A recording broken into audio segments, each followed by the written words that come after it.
my worries were at a very highest level. I never thought in my life I will have the occasion to see it. President of India is a very elevated position. President takes oath to preserve, protect and defend the Constitution. This oath is taken only by President and her appointees, the governors. Everyone, the Prime Minister, the Vice President, the ministers, the parliamentarians, the judges, they take oath to abide by the Constitution. But to defend the Constitution, to preserve the Constitution, to protect the Constitution, that is the oath of the President of India. The Supreme Commander of the Armed Forces. Boys and girls, if you look at the Indian Constitution, when Parliament is defined, according to you, Parliament is Lok Sabha, Rajya Sabha. No. Parliament, the first part is the President. Second and third are Lok Sabha and Rajya Sabha. There is a directive to the President by a recent judgment.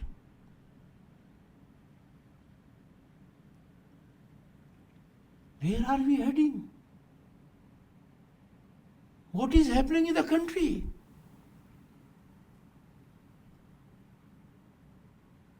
We have to be extremely sensitive. It is not a question of someone filing a review or not.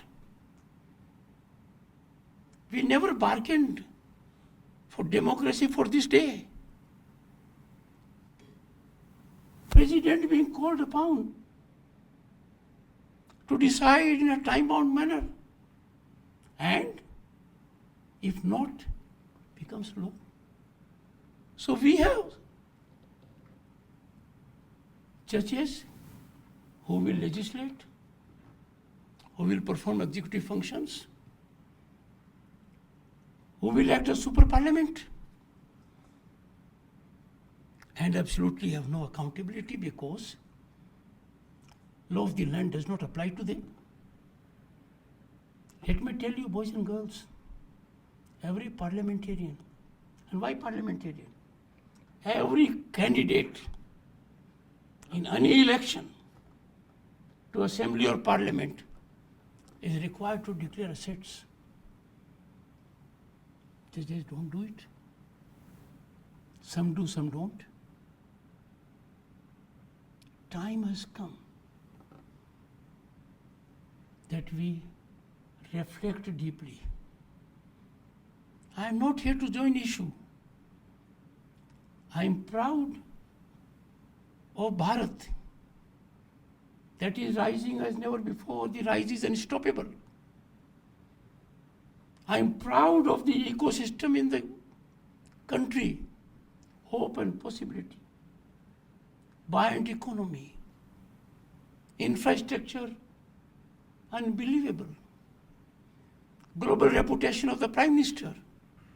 Never heard Indian Prime Minister will be a global leader of that level. India is respected all over. We therefore have to be extra cautious that these forces that are active, you have to analyze them. I do not wish to take on an individual. I have respect for all. But then we have to be analytical mind, discerning mind. We cannot have a situation where you direct President of India. And on what basis? The only right you have under the Constitution is to interpret the Constitution under Article 145(3). There it has to be 5 judges or more.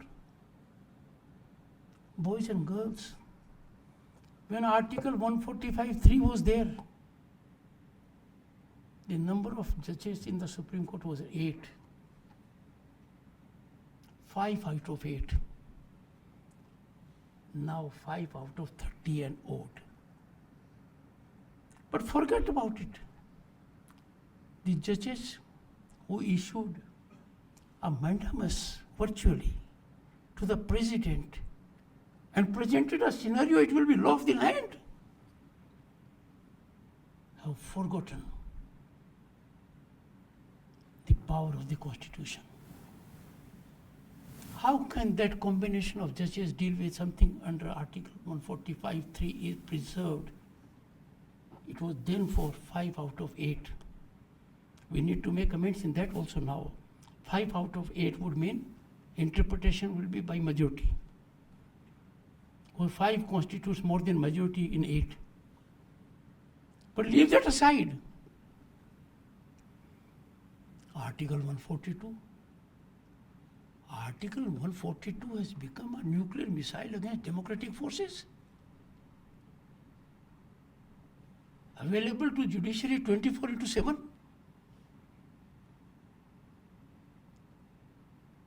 Boys and girls, why I am talking to you?